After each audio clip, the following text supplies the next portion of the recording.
कुछ आपराधिक तत्व के लोग मेरे चर्च में घुस गए थे और गाली गलौज करने लगे, महिलाओं और बच्चों के साथ बदतमीजी करने लगे, दुर्व्यवहार करने लगे और मारने की धमकी देने लगे। उसी समय पुलिस के दल के लोग वहाँ पर आए। प्रेज़ लॉर्ड सभी भाई बहनों को एक बार फिर से मैं नई वीडियो के साथ, नई चर्चा के साथ आपके रूबरू।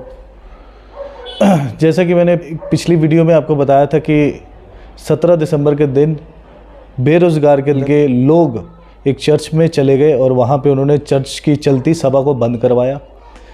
इवन दो पुलिस भी वहाँ थी, तो पुलिस को पास्टर ने रिक्वेस्ट करी कि मेरा 12 बजे तक का चर्च है, वो ख़त्म होने दीजिए, मैं आपके साथ चलूँगा। लेकिन पुलिस ने भी उनको चलती सभा में लेके चले गए और वहाँ पे पुलिस ने ही जाके उनको उल्टे सीधे सवाल करे, जैसा कि मैंने पिछली वीडियो में आपको दिखाया था सारी चीज़ें। मैं ये समझता हूँ कि ऐसा क्यों हो रहा है। मेरे को नहीं लगता कि किसी भी मंदिर में पंडित को या गुरुद्वारे में पाठी को या मस्जिद में मौलवी को इस तरह से उठा लेके जाया जा सकता है। मेरे को ये समझ में आता है कि जो अल्पसंख्यक यानी कि माइनॉरिटी के लोग हैं, माइनॉरिटी के लोगों को नीचा दबाने के लिए सारी चीज़ें होती हैं।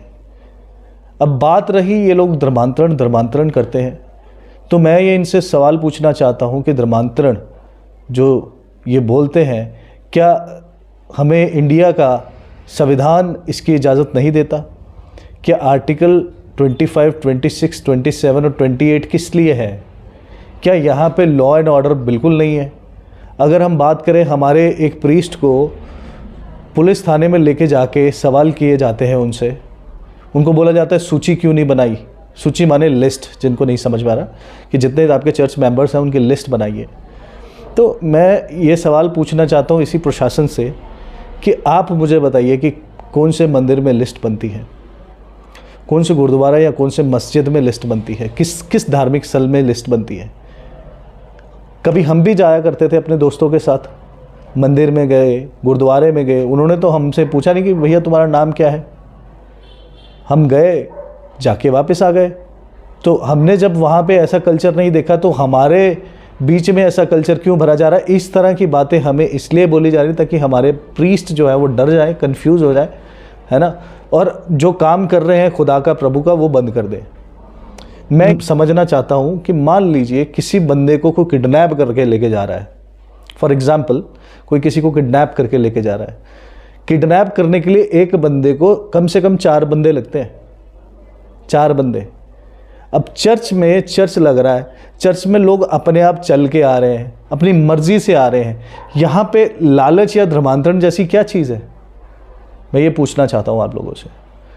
उसके बाद हमारे जो पास्टर जी हैं, माननीय पास्टर जी, वो गए, उनको जो थाना अधिकारी थे उन्होंने बोला कि आप जो है वो कलेक्टर साहब की मंजूरी लेके आइए, SDM साहब की लेके आइए मंजूरी।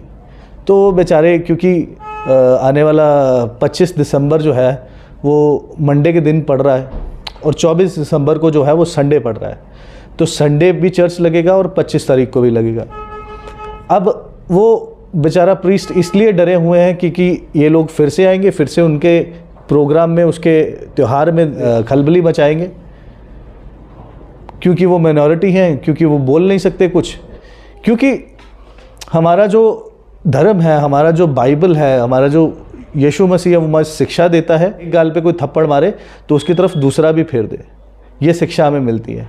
हमें शिक्षा मिलती है प्यार की, एक दूसरे से मेल भाव बढ़ाने की, भाईचारे से रहो। लेकिन इन लोगों को कोई सिखाने वाला नहीं है, ये अपनी मर्जी से कहीं भी घुस जाते हैं। बीते दिनों जो मैंने वीडियो डाला तो उसमें एक बहुत ही दुगले पतले इंसान ने एक डायलॉग मारा था कि रोको टोको तो बहुत हो गया, अब सीधा ठोकेंगे। मैं ये कहना चाहता हूँ, भैया पहले थोड़ा सा खाना पीना खाओ, ठोकने लायक तो हो जाओ। तो मैं फॉर एविडेंस एक छोटा सा क्लिप चलाना चाहूँगा। ये क्लिप आप देखिए, वो कैसे सब लोग पास्टर मिल के इकट्ठे हो के अपनी रिक्वेस्ट लेके गए हैं SDM ऑफिस में। तो मैं ये समझता हूँ कि यहाँ पे आज़ादी जैसी कोई चीज़ नहीं है इस देश में, जहाँ पे जो लोग कुछ शरारती अंसर, मैं बोलूँगा उनको, जो लोग ऑल द वाइल दूसरे लोगों को, जो बेचारे शरीफ लोग हैं, उनको दबाना चाहते हैं, उनको तंग करना चाहते हैं। इनका सिर्फ यही काम है, इनका सिर्फ ये काम है कि सुर्खियों में बने रहो, कभी ना कभी ये लोग भी नेता बनेंगे। That's it. ठीक है, तो मैं आप लोगों को बोल देना चाहता हूँ, जिस दिन शरीफ अपनी शरीफी छोड़ता है ना, तो बहुत बुरी छोड़ता है। उनके विश्वास, उनकी श्रद्धा के कारण से, अपनी स्वेच्छा से वो वहाँ पर आते, अपने मन की शांति को पाने के लिए आते। जिस व्यक्ति को मन की शांति चाहिए वो किसी भी धर्म के किसी भी मंदिर, मस्जिद, गिरजाघर, गुरुद्वारा पर जा सकता है। ये सारी बातें मैंने उनको समझाया। उसके बाद वो मुझसे ये कहने लगे कि आपके यहाँ हिंदू बहुत आते हैं, तो आप उनको आने के लिए मना करें और केवल क्रिश्चियन लोग वहाँ पर आए, और इस बात की आप परमिशन एसडीएम साहब से लें। उसी बात को लेकर आज हम कलेक्टर महोदय, एसपी महोदय और एसडीएम महोदय से मिलने के लिए यहाँ पर आए, और एसपी महोदय से हमने मुलाकात की। सारी बातों को हमने उनको बताया, अवगत कराया, स्थिति को अवगत कराया, और ये भी बताया कि उन्होंने अगले रविवार को आकर के पार्टी की धमकी दिए हैं, और हमारे क्रिसमस त्यौहार को बाधित करने के लिए उन्होंने धमकी दिया है। ओह दोस्तों, जैसा आपने इस वीडियो में देखा कि क्रिश्चियन लोगों को तो अपने चर्च में जाके अपना त्यौहार मनाने तक की आज़ादी नहीं है। अगर कोई आज़ादी से अपने घर में बैठ के प्रार्थना करता है तो उसकी भी वीडियो बना के लीक कर दी जाती है और थाने में दे दी जाती है, और थाना प्रभारी उसको उठा के ले जाते हैं। ये चल रहा है हमारे देश में। फिर ऐसे में आप लोग हम अलग अलग तरह की बातें बोलते हो।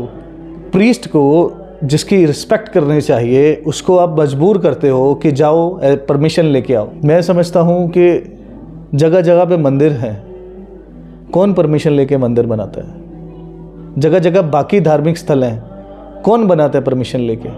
फिर एक क्रिश्चियन लोगों को ही ये सारी चीज़ें क्यों करनी पड़ती हैं? क्रिश्चियन लोगों को ही मंजूरी लेने क्यों जाना पड़ता है?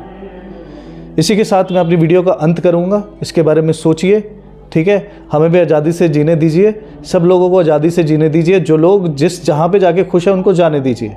हमारे भी बहुत सारे लोग हैं दूसरे जगह पे जाते हैं, हम किसी को कुछ नहीं बोलते, आप भी मत बोलिए। सो इसी के साथ इजाज़त चाहूँगा। Bye bye, take care of yourself, take care of your family.